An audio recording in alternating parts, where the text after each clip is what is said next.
It all started when I began noticing strange changes in my wife's behavior. She would come home late, dress up more than usual for work, and guard her phone as if it carried the world's biggest secret. I wanted to believe it was nothing, just stress from her office, but the gut feeling inside me kept whispering otherwise. One night, as she stepped out for what she claimed was a late meeting, I decided to follow her. What I saw made my blood boil. She wasn't meeting colleagues, she was meeting her boss. I stayed hidden in my car, watching as she leaned close to him, laughing like a teenager on a date. My chest tightened, but I forced myself to stay calm. Anger wouldn't solve anything. I needed proof. Over the next few weeks, I collected everything. Screenshots of their messages, photos of their dinner dates, even recordings of her calls. I knew the day would come when she would slip, and I would be ready. That day came faster than I expected. One evening, after another one of her meetings, she returned home with a boldness I hadn't seen before. She looked me straight in the eyes and said, "I slept with your boss, and that's why you can't touch me." Then she laughed, a cruel, sharp laugh, and walked out of the room as if she had just won some kind of twisted game. My hands clenched, but instead of confronting her, I smiled quietly to myself. She had no idea what storm I was about to unleash. The very next day, I visited her boss's office. He was a respected figure, a married man with a perfect public image. I handed him an envelope with the proof I had collected. "I wonder what your wife would think if she saw all this," I said calmly. His face turned pale, sweat trickling down his forehead. He tried to speak, but words failed him. I gave him 1 week to confess to his wife, or I promised I would do it for him. While he panicked, I went home and played the waiting game. My wife still strutted around as if she was untouchable, bragging on the phone with her friends about how much power she had over me because of her affair. Little did she know, her empire of lies was already crumbling.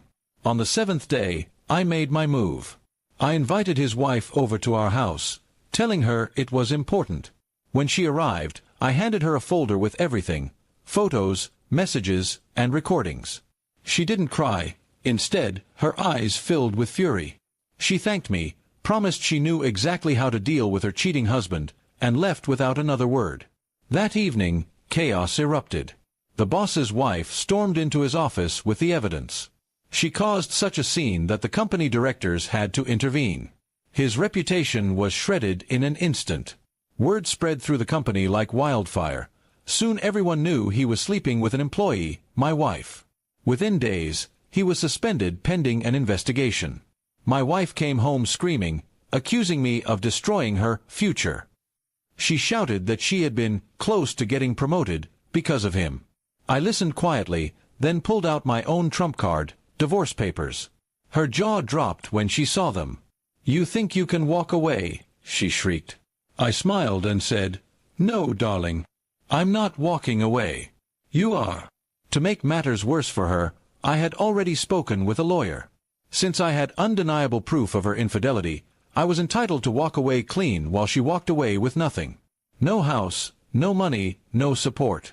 Everything she thought she would gain by cheating evaporated before her eyes. She begged, cried, and even tried to threaten me, but I was done. I told her that the laughter she gave me when she boasted about her affair would be the last laugh she ever had at my expense. "Now it's my turn," I said coldly. Her boss lost his job. His wife filed for divorce, and she took almost everything in the settlement. My wife. She became known as the woman who ruined 2 marriages and destroyed a man's career. No respectable company would hire her. Her friends stopped calling, her family turned their backs on her, and the life she thought she controlled crumbled into dust. Meanwhile, I rebuilt myself. I focused on my work, and soon I received a promotion that came without dirty shortcuts or betrayal. People respected me for how calmly I had handled everything, and slowly, I regained my peace. Months later, she tried contacting me again. Her messages were filled with apologies, regrets, and desperate pleas for another chance. I never replied. Revenge was not about shouting or fighting. It was about watching her drown in the mess she created while I stood free and untouchable. And every time I think back to her cruel laughter, I smile, not because it hurt me, but because that very moment lit the fire of my revenge, a fire that burned her world to ashes while I walked away victorious.